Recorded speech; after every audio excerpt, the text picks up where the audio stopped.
Zdravím, je tady další díl nekonečného seriálu na téma duplicitní obsah a YouTube. Myslel jsem si, že po 30denní lhůtě se situace nějak vyřeší, zatím se nevyřešila, paradoxně to vypadá, že je to ještě o něco horší.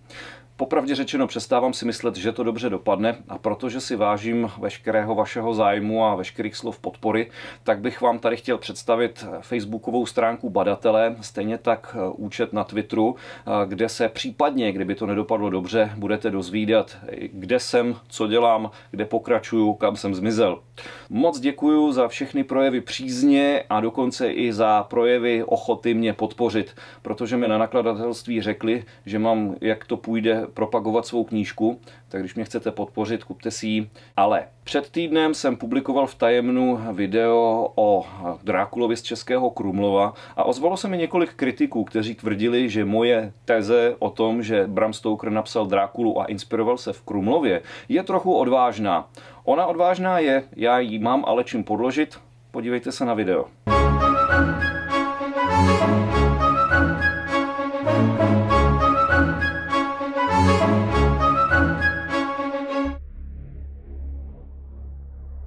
Když se řekne upír, jako první se člověku vybaví hrabě Drákula. Jenže tuhle pověst vytvořil kolem valašského knížete až Bram Stoker v románu z 19. století. Inspiraci pro svůj román čerpal ve skutečnosti v Rakousko-Uhersku, dokonce u nás. Moc nechybilo a Drákulův hrad by turisté jezdili obdivovat na jih Čech.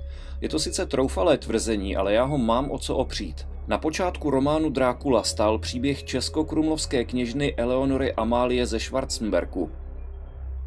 Bylo docela zvláštní, že ona žila několik desítek, hodně let žila v odloučenosti od svého manžela, žila na Hluboké a na různých jiných prostě venkovských sídlech schwarzenberské šlechty. Pokud jste na tomhle kanále neviděli video o Eleonoře, krátce připomenu její příběh. Kněžna Eleonora Amálie vládla panství na začátku 18. století. Celé Čechy jsou tehdy zasaženy obrovskou vlnou strachu z nemrtvých. Jeden z upírských hřbitovů se našel v samotném Českém Krumlově. Ty hroby, které my jsme odkryli, ty 3, byly z první poloviny 18. století, to znamená, trefily se do doby, kdy tady žádný hřbitov oficiálně používán nebyl. Takže ty kostry se tady vlastně v té době neměly vůbec odstnout.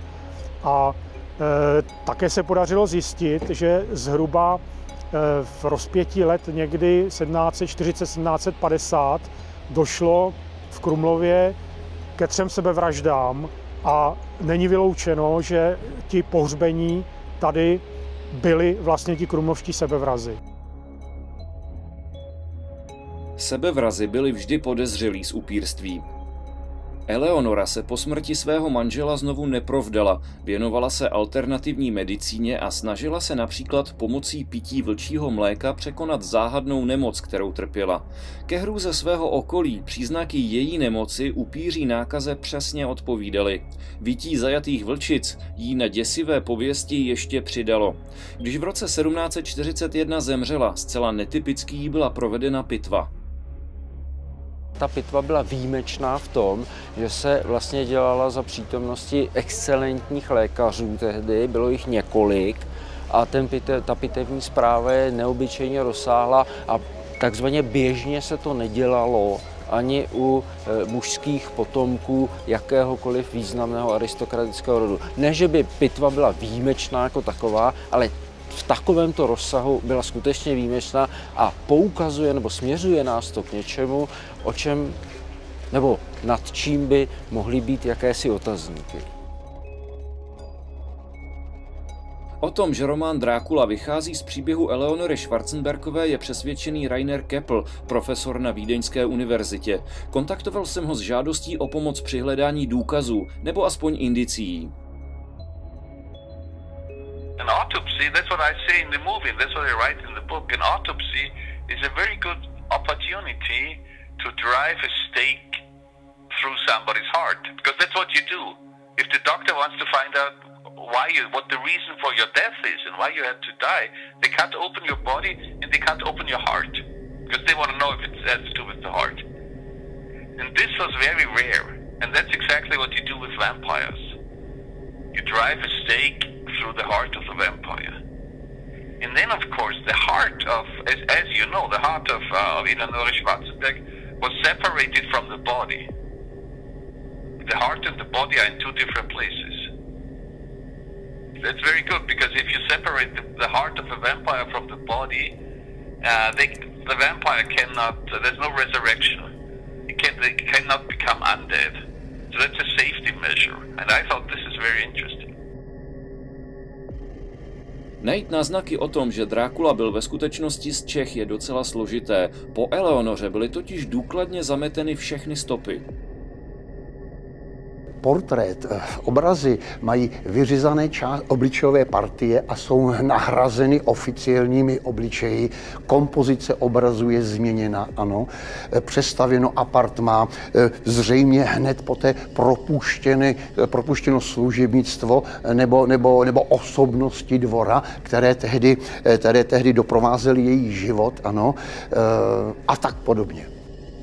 Strach z nemrtvých se z českých zemí rozšířil do Německa a jak potvrzuje profesor Keppel, nejen do Německa. In the mind of the British, of an English author, or in this case of an Irish author, everything that was more or less in Austria was vampire country. Jedna z nejslavnějších balad německé literatury je Lenore od Gottfrieda Augusta Birgera. Mrtvý v něm unese svou nevěstu na hřbitov. Tam se promění v kostlivce a svou milou zavraždí. Lenore a Eleonore jsou ve skutečnosti shodná jména. Bram Stoker wanted to have his count be an Austrian, not a Transylvanian, not a Romanian. Je tu i další indicie, nejen shoda jmen. Birger sám identifikuje místo, odkud zlo přichází. Ve 114. verši mrtvý své oběti prozradí Weitet ich Herr von Böhmen, tedy přicházím z Čech. Zajímavé je, že do anglického překladu tato informace nepronikla. V jednom z dalších veršů Birger píše, že mrtví cestují rychle, ale jedinou mrtvou, která cestovala rychle, byla Eleonora, když ji po pitvě rychle převezli z Vídně do Krumlova. Chudí lidé tehdy po smrti necestovali vůbec a na bohaté čekal dlouho připravovaný honosný pohřeb. Birger příběh upíří šlechtičny takřka jistě znal a znal ho i Stoker. V románu Drákula učinil několik narážek. As you might remember, when Harker takes the coach to Dracula's castle, then Stoker writes about Lenore, which is a very similar name, and it contains the line, the dead travel fast. Když hlavní hrdina přestupuje z dostavníku do Bryčky, co ho má odvést na Drákulův hrad, vyděšený cestující z dostavníku tento verš řekne a Drákulův sluha se usměje. Je toho ale ještě daleko víc. Stokerův román má nepoužitou kapitolu, vyšla až po jeho smrti jako samostatná povídka a dějově román předchází. Where does it take place? It starts in Munich, Germany, and then Harker takes a coach and goes, we don't really know, goes somewhere east. And that's where he finds the grave of the vampire princess. The vampire princess has an Austrian name, Gräfin Dudingen zu Graz. So I thought, well, you know, he could have found the grave of Eleonore von Schwarzenberg. Na hrobce upíří šlechtičny skutečně hlavní hrdina najde nápis, tentokrát v ruštině. Opět, mrtví cestují rychle. Na hlavního hrdinu se poté v povídce chystá zaútočit upír, je ale zachráněn na pokyn Drákuly, který ho ještě potřebuje živého. V nepoužité kapitole je ale ještě jedna zajímavá stopa, a sice nápis na hrobce, který odkazuje na další hraběnku z Grazu, Štýrského Hradce. The first famous, really famous vampire story, which is called Carmilla by Sheridan Le Fanu. And the setting of that story is in Graz, which is a city in Syria. Stoker tak naráží na další slavný upírský román, odehrávající se v Habsburské říši.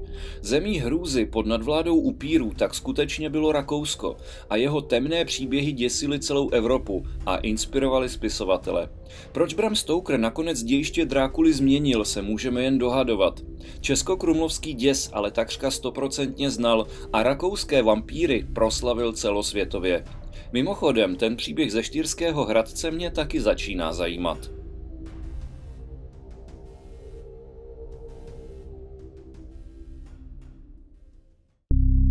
Nebudem už v tomhle zlým světě žít. Ani ty nebudeš žít, neboj se. Nenechám tě tu. Teď jdi a znič stromky, nic živýho tu po nás nesmí zůstat. Proč by se sebevrah chytal? Chytal, ano, proč by se chtěl zachránit? To bylo štěstí, že to odmítla mé holka, jinak by zařvala taky. Častokrát, když cítí mrtvolu, tak se vyčurá.